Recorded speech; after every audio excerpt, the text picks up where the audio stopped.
Welcome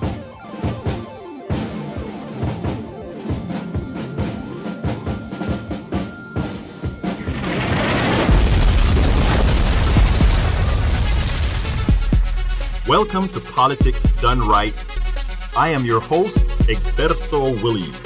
This is the progressive program that will take the mystery out of politics. This is the program that will encourage you to make sure government becomes we the people. Whether you are liberal, conservative, or otherwise, you get to air your point of view. Remember, you can also send me a tweet to EGBERTOWILLIES, that is, at Egberto Williams. Let us engage. It is Politics Done Right. 1, 2, 3, 4. Well, folks, welcome to one more edition of Politics Done Right. I'm Egberto Williams, your host. Today, of course, you know what we are going to talk about. We are going to talk about, yes, police departments. Yes, we're going to talk about the senseless killing of 2 more black men. We're going to talk about how this is going to affect the body politic. And I'm going to read to you a statement in the blog of the week about something that Nina Turner said on MSNBC. Something that really, I hope would be categorized into the brains of many. And I also want to touch something that Chris Jansen had to say on MSNBC. Sorry about that, my friends. Sorry about that. We had a little camera malfunction, but I think we took care of that. Anyhow, so I also want to talk about what Chris Jansen had to say. And we're going to touch on those subjects. And then, of course, I hope that we get several of you to call in because what is a show unless folks participate? By the way, do remember that we would also have, if you have any comments to make or whatever, go ahead and introduce yourself there on the, on Facebook, if you're on Facebook. If you're on, listening to us through Blog Talk Radio, you can either listen online or you can also call into 646-929-2495. Again, that number is 646-929-2495. You can be on air if you call in there and tell us what you want to add to the discussion. You can also put what you want to add to the discussion right underneath here on the Facebook page. Good afternoon, Tom Hines for me. Yes, afternoon for me too, but right afternoon. So we're going to talk, we're going to touch on these issues, and I hope that you participate. If you want to add something that maybe I forgot to bring in, maybe I wasn't thinking of either, go ahead and let us know what are your thoughts. I think that is very important. Anyhow, folks, yet again, I must have another show. Yet again, I must have another show in a week where 2 black men were killed unnecessarily by police officers. One officer was already indicted. The other seems to be a part of a bumbling cover-up. And some people are going to say, why are you jumping to conclusions about a cover-up? The videos showed something interesting. Whether there was a real gun or not, none of us are really sure. But we do know that there is some little hanky-panky that is going on with that gun. There's an interesting, I read a report that said the gun had Keith Scott's DNA on the gun. What I hadn't read yet is whether the gun had his fingerprints. It's easy to get DNA on the gun.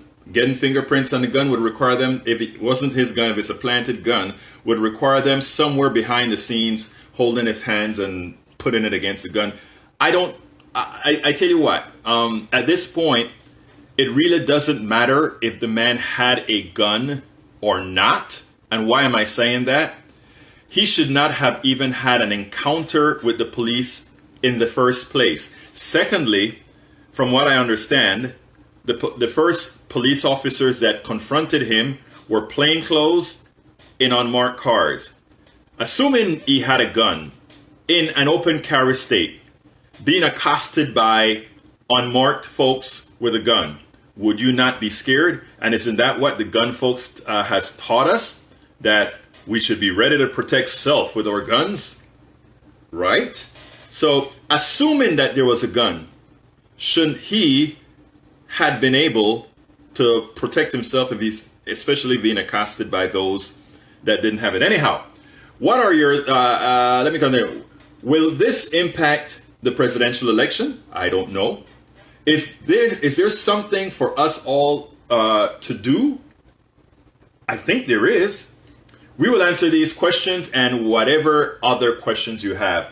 I see somebody's already on hold. I'll get to you 323 right after we go through the blog of the week. Again, folks, please do remember that telephone number is 646-929-2495. Again, 646-929-2495. If you see me look off for the number, again, it's because I do radio shows on another network as well, KPFT, on Thursdays at 3 p.m. And we have a different telephone number to call into the shows. Then that one is broadcast on the Pacifica network all over Houston metropolitan area and throughout. Anyhow, before we get to the other subject, also, folks, remember you can write if you have anything that you want to talk about or mention. Please put it on Facebook.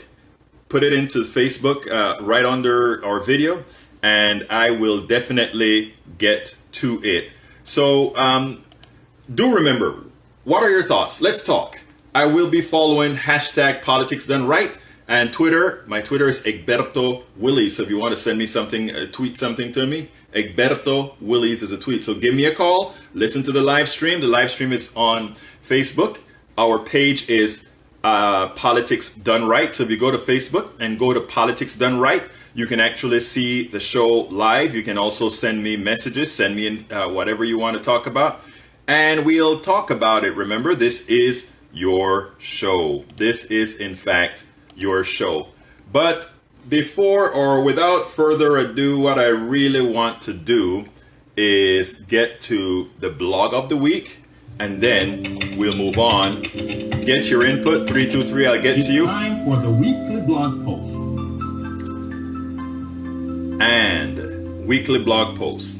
It's actually piggybacking off of something Nina Turner said. It's titled, Impassioned Nina Turner Schools Trump Surrogate on Systemic and Police Racism. That's the title of the blog of the week for Politics Done Right on Coffee Party Radio. And it goes as follows. Started out. Nina Turner. Nina Turner is a thank you, Christy. We'll talk about it after this. Christy Cahill, thanks for listening as well. All right. Nina Turner is a compelling and passionate voice on MSNBC who attempts to counter a bland definition of prejudice that is systemic throughout our institutions. Now, Trump surrogate AJ Delgado got a schooling from Nina Turner when she attempted to discount the existence of institutional racism in police departments. Steve Kornacki played a clip of Trump's vice presidential candidate, Mike Pence. And Mike Pence said that both he and Donald Trump believe there is too much talk about institutional bias or racism within law enforcement. He said officers are human beings and as such make mistakes. When the preponderance of errors occur on black and brown bodies, it is necessary to probe institutional racism.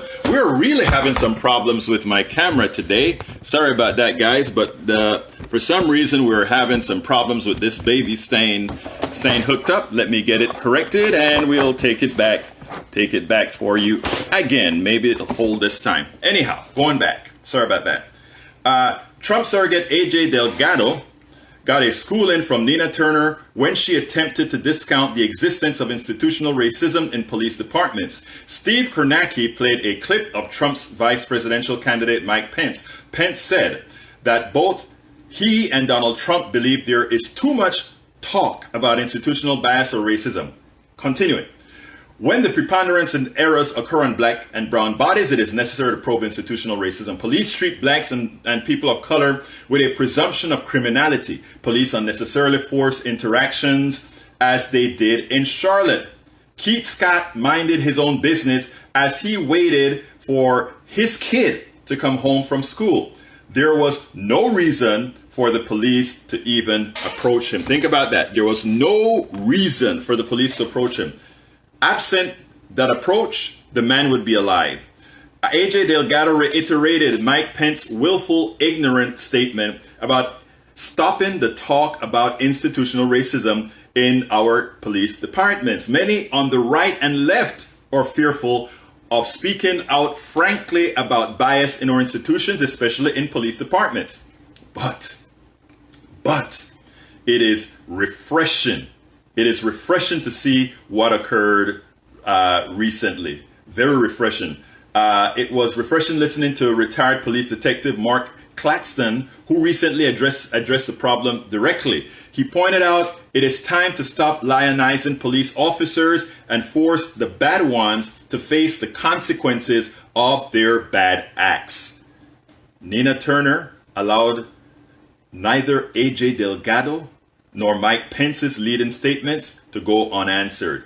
And this is what Nina said. And this was, I thought her answer was impassioned. I thought her answer was perfect. This is what she said. Institutional racism exists in this country, Nina Turner said. I'm quoting. Open quote. The African American community is not delusional about this. What is happening in Charlotte is not just about Charlotte. It's about Tulsa. It's about Cleveland. It's about Baltimore. It's about Ferguson. It's about the fact that racism exists in the DNA of America, and the only way that we are going to deal with it, is to confess our sins. It didn't start with policing. It doesn't end with policing. It is the entire system. And as an African-American mother of an African-American son who is a law enforcement officer who has been racially profiled throughout his life, who does wear a badge and a gun, who I do worry about on both ends, let me just tell you this. We have to deal with these issues in a very real way. And the African American community is sick and tired of the same sad song being played over and over and over and over again. And just like novelist James Baldwin and activist James Baldwin said, he said, to be black in America and to be relatively conscious is to be in a rage all of the time. And when we have leaders who don't even want to acknowledge that we have institutional racism in this country, political, economic, financial, we have to admit and do something about it. And all communities need the police, but we need transparency. We need accountability. We need trust. And they aren't mutually exclusive. But it's okay for African American communities to call foul. Yes, indeed, call foul. And that is what we are doing all across the country. We are sick and tired of the same old song being played over and over again. Yet in the wake of all of this, there are dead black men and black women in this country. They hold up their hands, they die. They are on the ground, they die. We've got to stop it and stop it right now. And I am going to tell you another thing, Steve. We don't want to wait for presidential candidates. We need governors and mayors, people in the city councils and state legislators right now to use the power of public policy to change this right now. Well said, Nina Turner. That's from Nina. It is necessary to dispel many interesting beliefs. While FBI data frequently gives the impression that blacks are more prone to crime than whites, several factors are ignored. Crime has a socioeconomic component. Since more blacks than whites are socioeconomically disadvantaged because of history, that reality is reflected in crime rates. Secondly, the institutional bias of law enforcement ensures that policing, arrests, fines, convictions, and incarcerations are more pronounced against blacks. If the input of data is racist, based on law enforcement actions, then the stats will be biased. Think about that, a poor reflection of reality. This truth is easily corroborated by examining drug convictions as an example. There's much work to be done. Think about this. Who buys drugs? Who makes drugs? Think about this for those who are listening who say, oh, well, these guys are doing a whole lot of drugs. Okay, folks, before I continue, that's the end of the blog of the week. I'm able to take calls now. The caller that was on hung up. So you can call back 646-929-2495. Again, that number is 646-929-2495. And if you have other things that you want to add to the conversation, you can go to Facebook and find Politics Done Right with Egberto Willies and give me whatever you want to add to the discussion within the page or under the show itself. Anyhow, the last point that I made there, I think is very important, and I want to expand on that a bit. A lot of people like to say, well, folks, you guys are screaming that every week or two or every so often a cop kills a black man or a person of color or whatever. Why aren't you complaining about what's going on in the communities with blacks killing blacks? Well, folks, what's going on in the community is true and violent. It's black killing blacks. But guess what? They are killing at the same rate or similar rates as white killing whites throughout the country. When you have the only issue right now is the concentration of blacks in poverty-stricken areas. And of course, being in media markets, that is what shows up. But if you go to any courthouse around the country, rural or urban or suburban, it's not, except in the suburban areas, it looks like America. Crime rates or crime looks like America. Let me tell you a difference though. I live in Kingwood, Texas, a mostly white area. Crime out here is really no different than in, let's say, a lot of inner cities where there are drug issues. The difference is folks who do drugs here and who can afford drugs don't go to jail. They don't get records. They get a pat on the hands, or if they're found, people look the other way. So they never get a record to become statistics.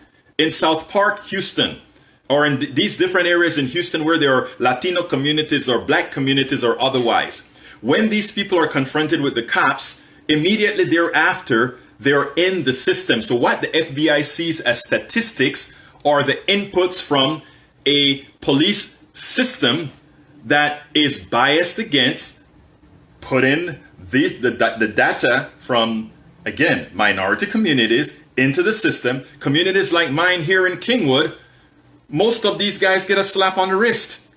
Why? Their data is never entered into the system. So when you see the statistics and it says, well, the crime rate for Latinos, the crime rate for blacks are XYZ, then you compare it, the crime rates, let's say, to the white community, and it says like, oh, there's a big niche there. There's something folks should ask the question. Who manufactures drugs? Who manufactures LSD? Who manufactures coke? Who manufactures all these different things? Are there these particular black businesses doing these things? Not really. Not really. It's the same thing that you can say. Who manufactures arms? Meaning guns, tanks, and all these guys. We have been so programmed into believing and stereotyping. Here we go again.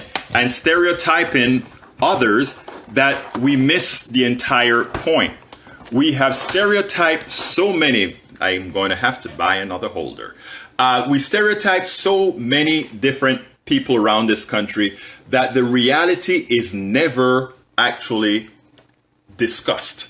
The reality is actually never discussed. Let me see what Christy was asking. Why is it that black men and children are shot dead, not even firing on cops? However, white men are not shot dead, even when the white people open fire on cops. There's an interesting notion there, Christy, because I showed a video on one of the blog posts that I wrote. And the video I showed was a good blogger. What he did is he got a list of all these different dash cams showing white men mostly approaching cops with guns, not responding to cops, punching cops, and doing all these things. Things that the average black person, man or woman, would never do, would never think about doing. And the reason they would never think about doing is they know the results.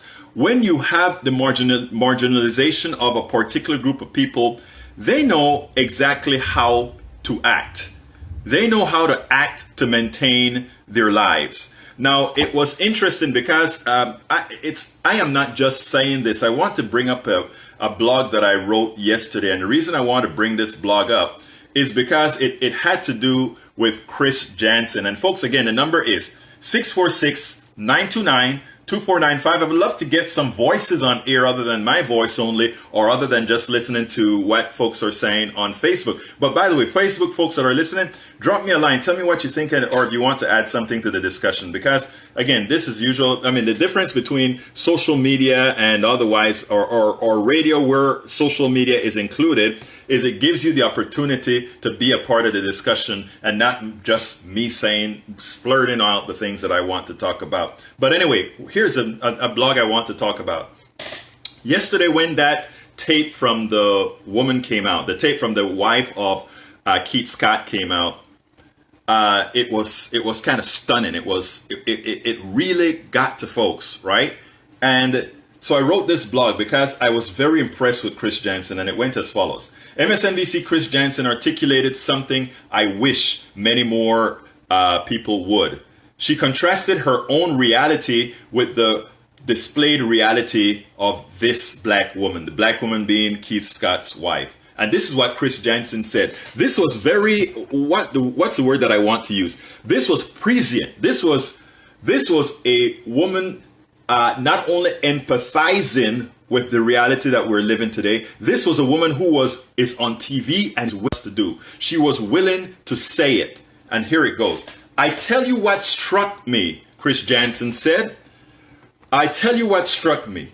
The difference between how I, meaning Chris Jansen, would have reacted, or I think I would have reacted, although we never really, I'm coming to you right now at 2:10, although we never really know, as a white woman in America as opposed to a black woman in America, I probably, frankly, would have been screaming. I would have been charging at the scene. But she is very careful, meaning his wife.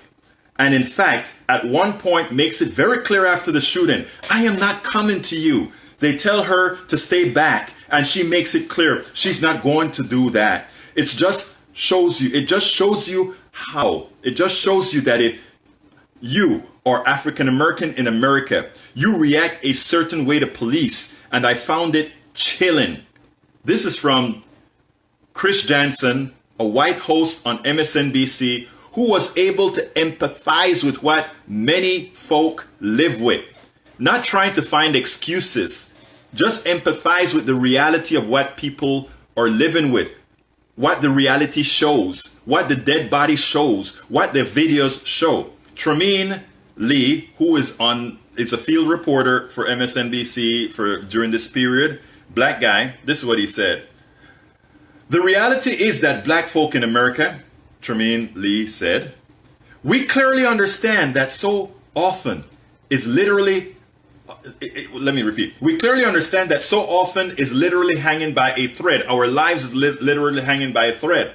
One false move could end up in death. As this woman is emerging from her home and says he has a TBI, meaning a traumatic brain injury, he just took his medication. Don't shoot him. And in moments, her husband of 20-something years is dead. That's what resonates in communities all across the country when you're black and when you're dealing with law enforcement. Folks, do you really think that people are just making these things up? Do you really think that there is some folks just want to be victims? Do you really, really think that?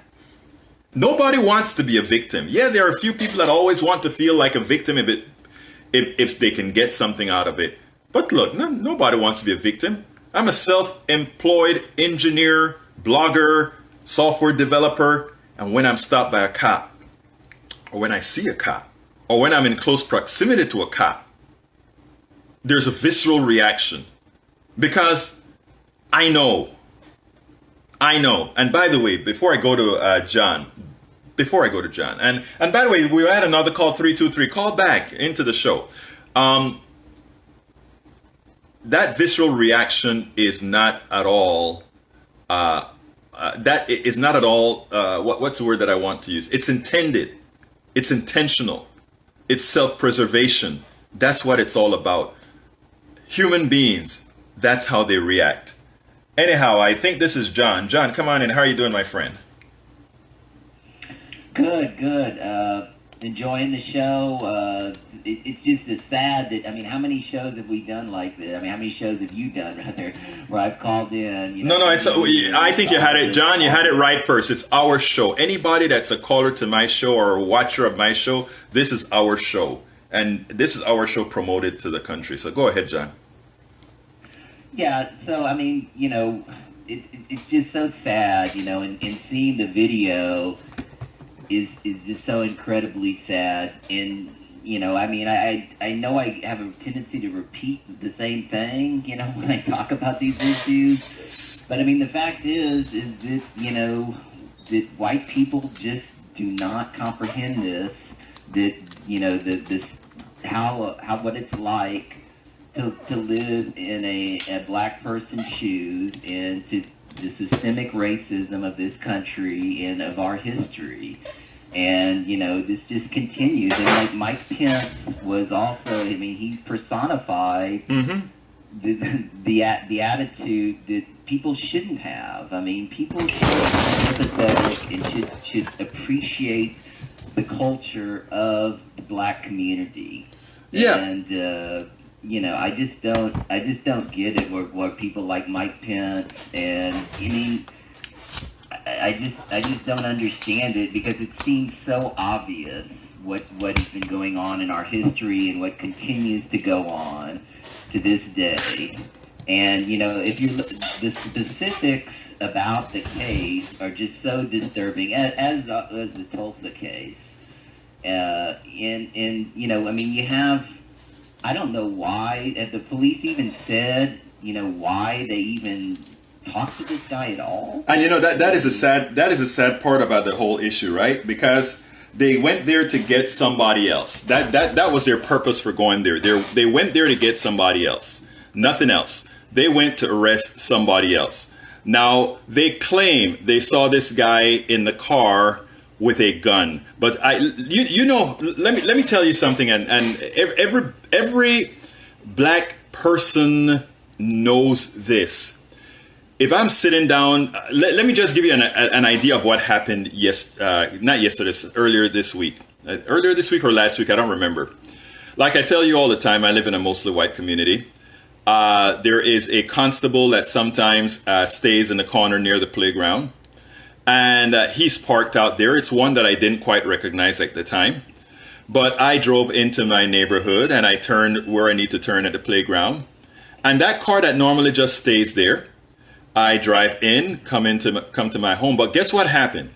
That guy wasn't facing, that guy was facing me, which means he had to go up forward, turn around, and to then be able to follow me. And by the way, other cars come. And there's nothing that happens, of course. He doesn't turn. I mean, I'm in front of 3 cars.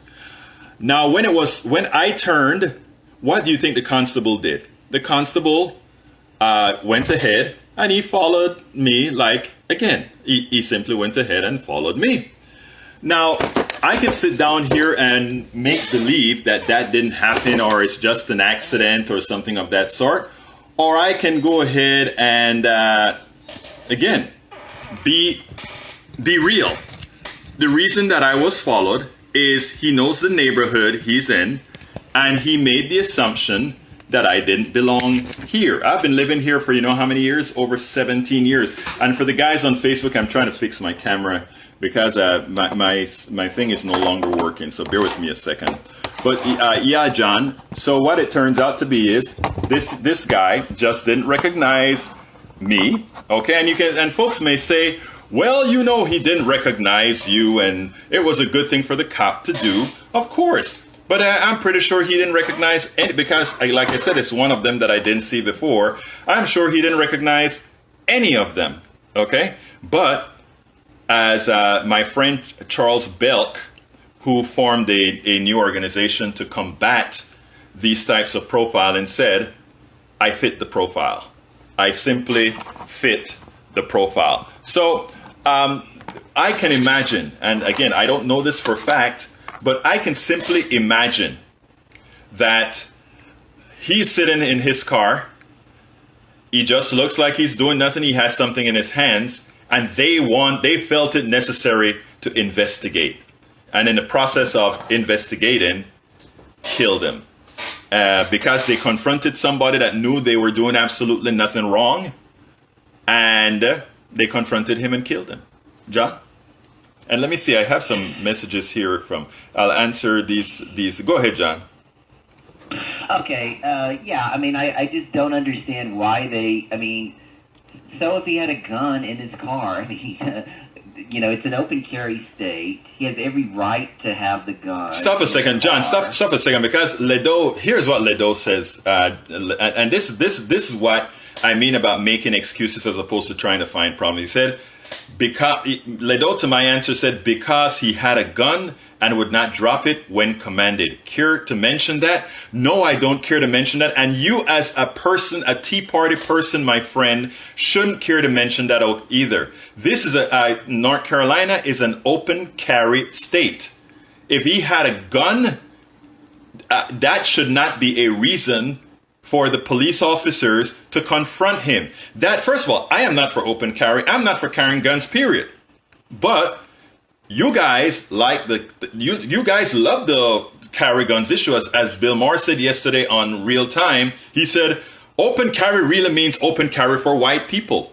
John Ledo, I see all the time pickup trucks in Kingwood with the rifles on the backside. I see people with guns here in Kingwood.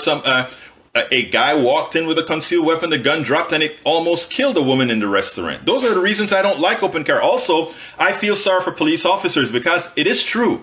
If a police officer is confronted by someone who is open carrying and that person has the gun in close proximity, the police officer can't really know if that person wants good or not. But every time they react, it is always reacting towards someone of color. So, yes, I do care to mention that the guy supposedly had a gun. His wife said he didn't have a gun. The police officer said he had a gun. Who do you think I believe? Who do you think I believe? After watching another North Carolina officer drop a gun after shooting a guy in the back, who do you think I believe? Who should I really believe? Why should I believe an officer who just shot somebody? And Ledo, I hope you will answer that. Open carry does not... Again, go ahead, John. Yeah, also, on MSNBC yesterday, you had this guy, Jim Cavanaugh, who was saying the same thing. He said, I absolutely think he had a gun. He doesn't know. He doesn't know. I mean, and I can't say for sure I know either. I don't, but, right. I mean, I agree with you. I have a tendency to agree with the wife. Don't you think the wife who he's with all the time... Yes. Knows whether he has a gun or not. And here's the thing about it. Here's the thing about it. And this is the part that made Chris Jansen. You could see at times Chris Jansen was tearing up. And that's the empathy I'm talking about. That's the empathy I want every single American, irrespective of culture, race, or anything, to be able to grasp. And watching Chris Jansen become empathetic was powerful. And what I mean by that is she saw it. There are two. And the blog I just read, what Chris Johnson did and said was very important. First, one, we don't know about the gun. She realizes that, but she then empathized with the humanity of the wife. She said, she understood the fear of black folks immediately there, because she said, wow, my first reaction if I saw my husband get shot would be to scream and run towards him and the cop. Here is a black woman who saw her husband get shot, who saw the whole process. And her immediate reaction was to hold back and tape. She had to suppress the normal carnality of running and screaming and approaching. And that is a learned behavior that is a culturalized behavior that people of color, black, Latino, has, because they know, one, that is life-threatening to those who have the gun. They know that. And the power of Chris Jansen's words were that, one, she's a white woman. One, she was able to humanize herself alongside the wife. And after doing so, understanding that, wow, how could her first visceral reaction would be to hold back and tape as opposed to run and assist? It's simple words, but what she was able to do is use her reality, the black woman's reality, and then say, oh my God, I see it. I see it. And then when Tremaine Lee comes back and says, exactly, that is what we lived through. And the funny thing about it is all the videos that have been occurring week after week after week when you see police overreact. Now, I'm going to be honest with you, and I spoke to a police officer on my KPFT show I spoke to the police officer on my KPFT show on Thursday. I don't know if you listened to the show or not, John, but I spoke to one. And we had a very good conversation. Go to egbertowillies.com and look for that. I took that snippet out. And we had a good conversation as far as good cop, bad cop, whether good cops would report bad, the whole works. It was a civil conversation. I read his point. I told him my point. And I think by the end of the conversation, he agreed with exactly what I was saying. Because the problem right now we have are people attempting to, when we go ahead and say the problem in police departments is because there's a racist problem, that there is a bias problem, that people, and by the way, when I say racist problem and bias problem, I'm not only talking about white officers. I'm talking about black officers. The guy who killed Keith Scott was a black man. So people want to say, oh my God, it was a black guy that killed. So that argument is squashed. No, it's not. It is not. Blacks in certain conditions, in certain environments, can be just as racist as their white compadres. It is a psychological known. Okay? When you are among this group, you are that group. And it's something that is hard to go by. It is something many don't understand. First of all, race is a stupid thing. All right? Race is a stupid thing. And that's why that reality is true. That's why if a black person grows up with a mostly white people or whatever, they're culturalized there, and they look at other black people the same way that group that they hang with of white people behave. So, I mean, that's a psychology that very few people understand. And what's generally hurtful for that particular black person or Latino or whatever in that group is when externalities occur. When somebody not in their tribe, and by tribe I mean the people that they hang with, when someone not in their tribe sees that tribe and see them differently from the tribe. I have a great example to give you with that. I ride the bike. I was a cyclist here in Kingwood for over 10 years, and we rode all over the country. I'll get to you in a little bit, Ledo, because I want to answer your points. But this is an important story to show what I'm talking about. We are all together. I'm usually in this group of about 10 to 15 cyclists. We cycle around Kingwood. We cyclists around all the back streets in Kingwood and elsewhere. We also do these long treks in the hill country. I went out there in the hill country, close to where you are at, John, in the hill country, and we're riding the bike. And when we're done with these long rides, we go out to dinner. So all 10 or 12 or 15, I don't remember how many of us this time around, went to dinner in this little town in Texas. We all sat at one table, one huge table they put together to us. I was in the middle of the table. And when the tickets came, it was interesting. The person all of us are together, and we really, we have a great camaraderie in this cycling group. When the waitress came and brought the tickets, she brought 2 tickets, one for me and one for everybody else. I paid the bill. Everybody else got their money together to pay the bill. At nights, we would go in front of a fireplace, and in front of that fireplace, we'll sit down, talk, play music, all that sort of stuff. So me, again, the only black person with these 12, 13 other white people, my buddies that we ride with, we sat down and we're talking. And and I don't remember when we got on to sort of race issues or whatever. And, they were talking, hey, Berto, it's funny because, we all here don't see these things. And look at how, sometimes we got to remember that you're a black dude. And, I'm smiling and just saying, I understand what you're saying. But then I asked them, did you guys see anything special at dinner? Not one person in that group noticed what happened. And then I said, notice that there was one ticket for me and one ticket for everybody else.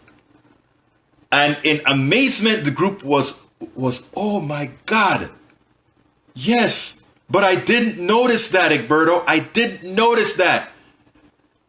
And I said, I know. You see, you don't live that. That's not your experience. But I knew things like that happen. I mean, it doesn't happen all the time, don't get me wrong. But we're in this little town in Lakey, Texas, and it happened. And they didn't notice it. They didn't know necessarily to have my back.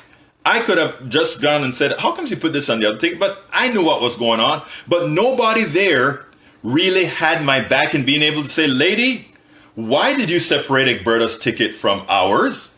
Why did you do that? Because having another one of my white brothers at that time confront a white racist in Lakey, Texas would have been a lot more powerful than me doing the same. I knew doing it would simply be, look what he's asking. But if one of them did it, it would have been immediate. It would have made a difference. But they didn't notice. It's not that these are great guys. They didn't notice it. They didn't notice it at all. Okay?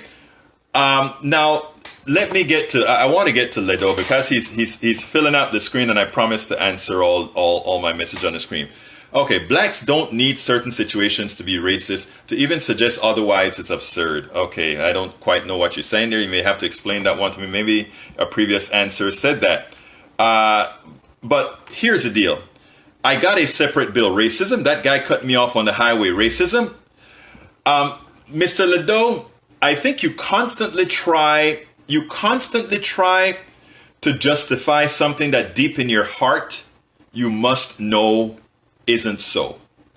Deep in your heart, you must know that when I went there in Lakey, and if these things happen all of the times, that there's something known as reductio ad absurdum. Reductio ad absurdum means this. After you remove all externalities, all the different issues that could make that true, is it still true? If the only answer is yes, then that's likely the issue. Of course, blacks can be Of course, I've never said that blacks could not be racist, Ledo. I am not. That's not what we're talking about. Every culture, blacks can be racist. All men can be sexist. Of course, all of that is true. Systemic racism is something different. The first thing Mr. Ledo should do is to take off being or stop being, what is the word that the word that I want to use? Stop being an apologist for things that you know are true. What I call willful ignorance is something that we have, is what has held this country back. If we stopped being willfully ignorant, we would then be able to move forward because we can accept that all of us have intrinsically some bias.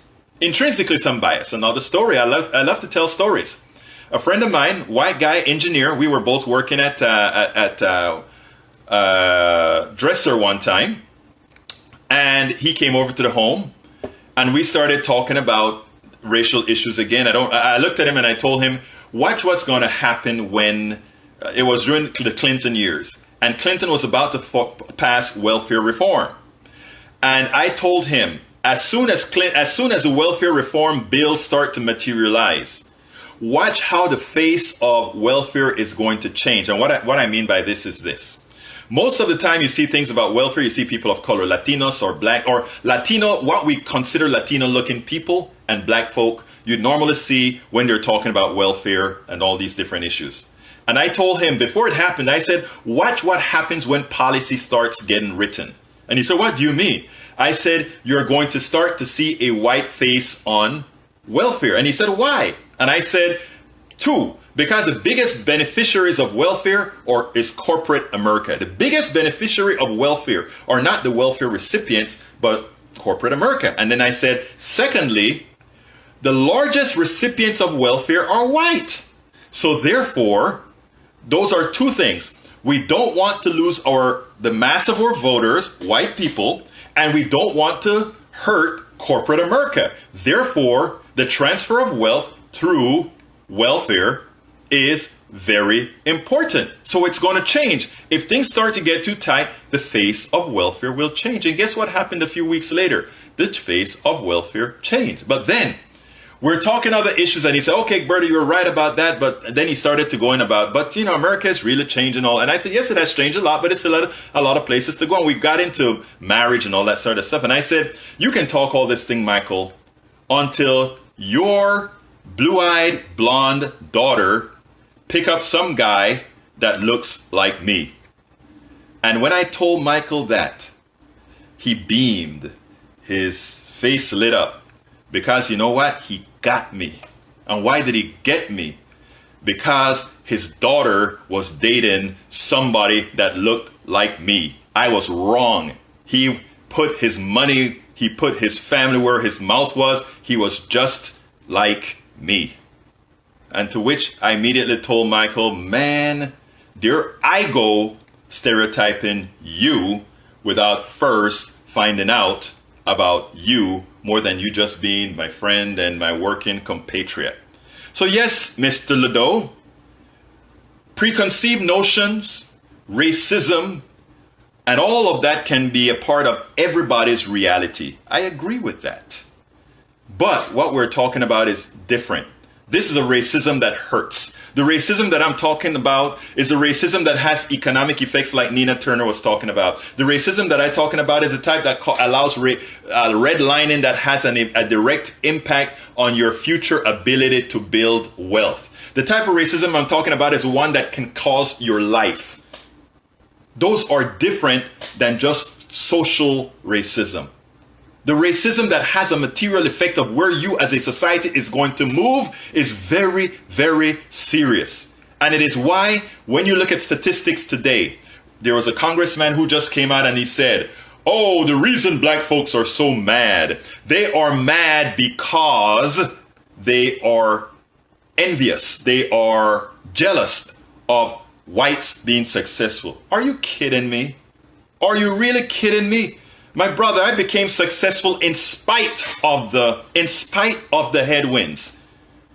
Whereas people could build their companies on 6% interest, I built my company on over $100,000 of 20 and 21% credit cards. $100,000 placed on credit cards at 21%. When a friend of mine who was a coke addict could get a loan for $40,000 and they marched me out of that bank when I attempted the same.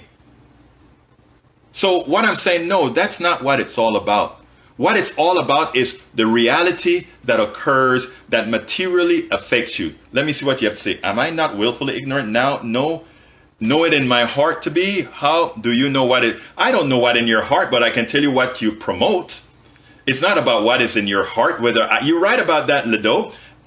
Buenos días, Ronda El Carinta, mi hermana panameña. ¿Cómo estás? Anyhow, you're right, Daniel. I don't know what is in your heart. The only way I can get what in your heart is the things that you say. And the things that you say infer what's in your heart. And again, my goal as a radio host online and on air is to talk to people, not just the ones who agree with me, but friends like you. And why? Because my goal is to somehow touch that nerve. Not that you're going to come out and say, oh, Egberto, I get it. But that someday that seed is planted in your head and you can say, oh, you know what? I really see that.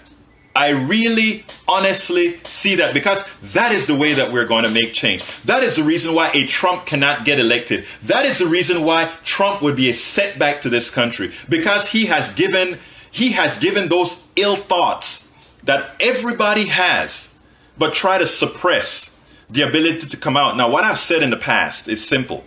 I am happy for Donald Trump because I think America needed to self-reflect. I think America needed to see what's out there, how they really feel. America needed to see that after all, none of us have really overcome as far as we should. None. Okay, none at all. Ledoux, I am not personalizing this issue. I am not trying to say you have hate in your heart. I'm not trying to say any of that. What I'm trying to tell you is that you're willfully misinforming yourself based on I think based on some of the readings that you do, or some of the networks that you listen to, you're severely misinformed. And there's a way to fix that. And that is to hang with folks like John in San Antonio and others where you can sit down and talk through these issues. People are not crazy at all. You're willing to address the issue in an honest and intelligent way. And you know what? Guess what? I agree with you. And I think you are. I think the reason you come to my show is that you're willing to address the issues. Now, when I call you willfully ignorant, it's not, I wasn't saying that in a negative tone, okay? What I meant to say is that it is hard. And this goes for me as well, okay? And I'm not telling you something I haven't told myself. I've been willfully ignorant before. All right? No, truth is not jaundiced at all. Certain areas are gray. You're right.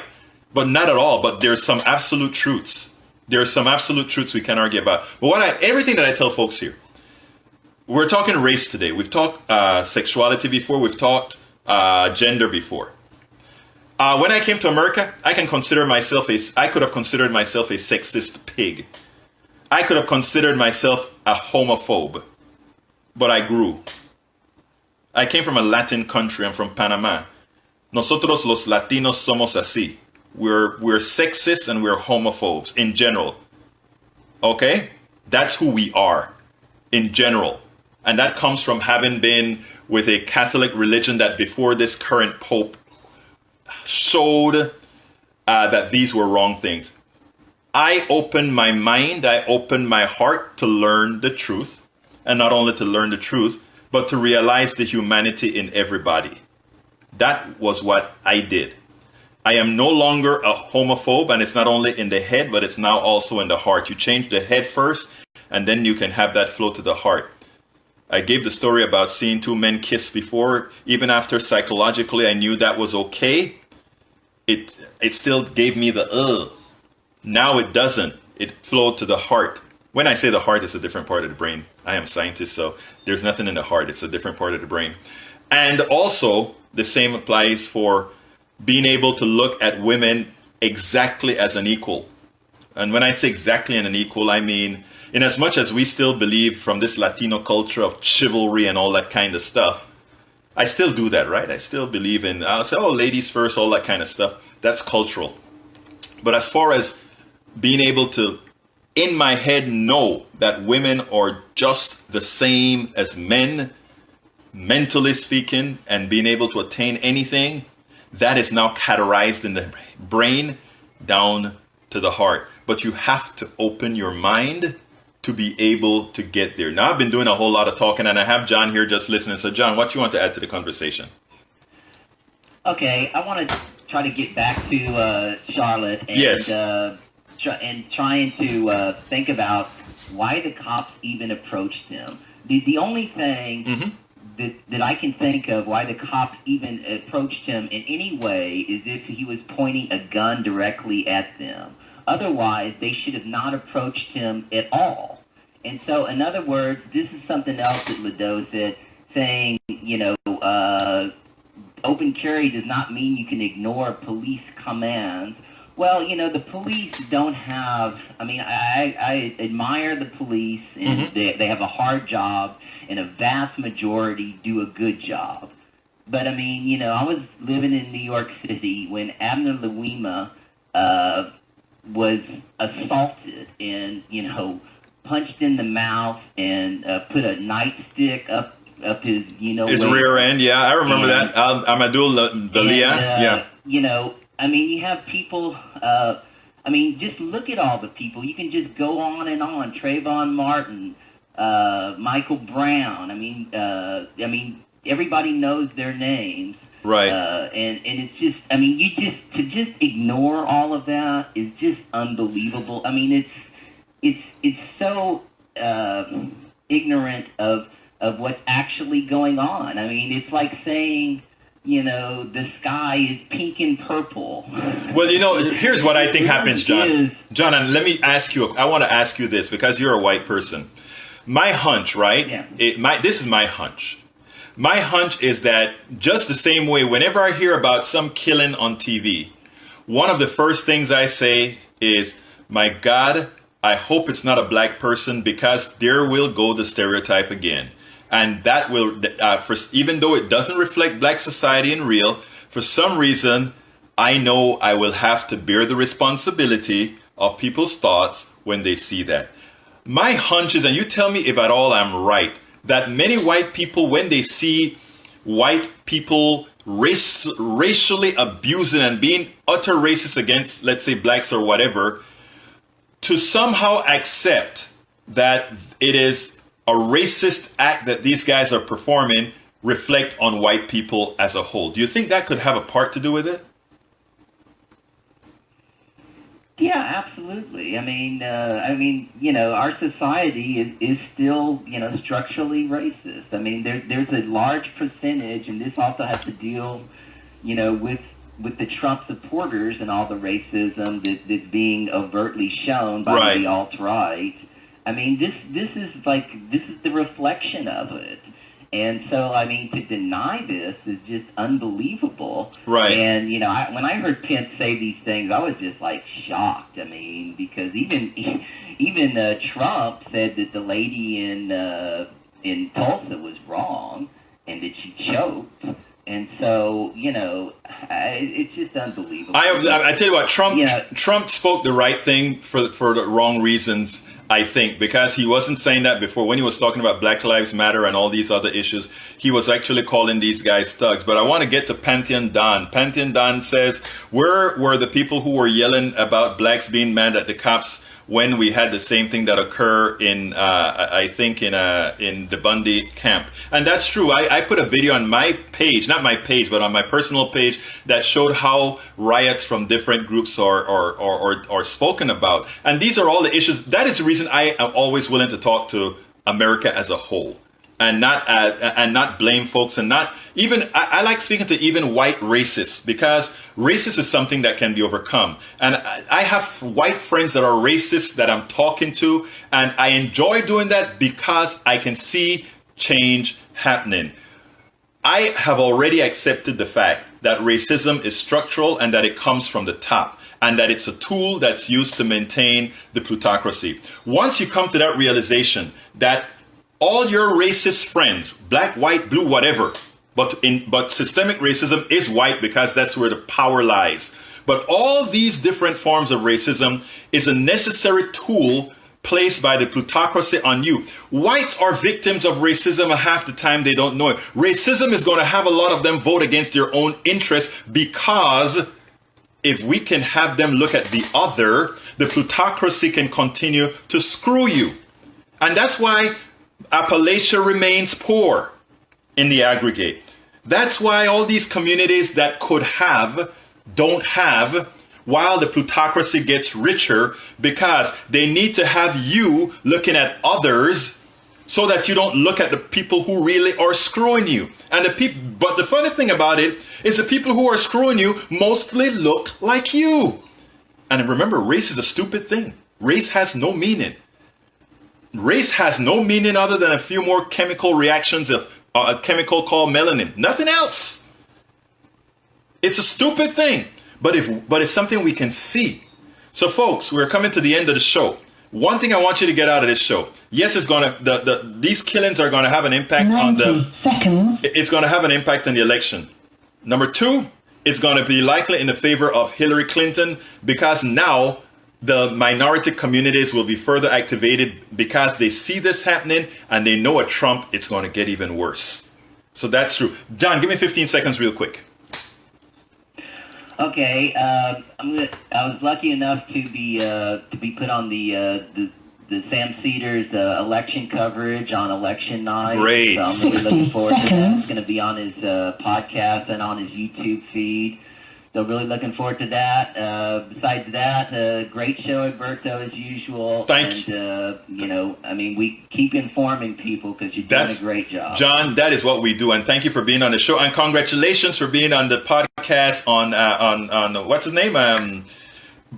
Yes, Sam Cedars. Sam Cedar. Report. But guess what? Look, John, I beat Sam Cedar. I've had you on my podcast and on air much longer than all these guys. So I tell you what, you'd let them know that Politics Done Right is numero uno, man. I'm playing with you.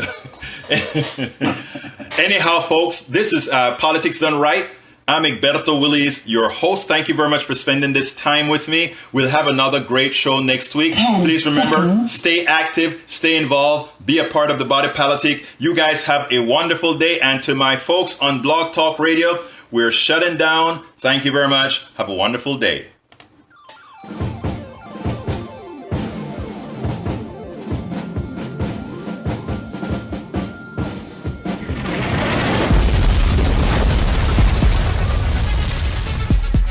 Welcome to Politics Done Right. I am your host, Egberto Willies.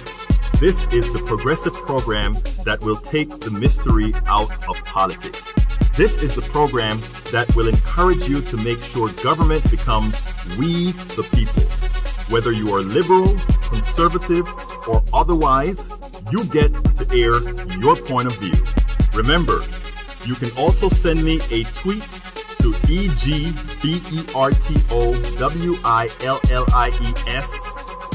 That is, at Egberto Willies. Let us engage. It is Politics Done Right. 1, 2, 3, 4.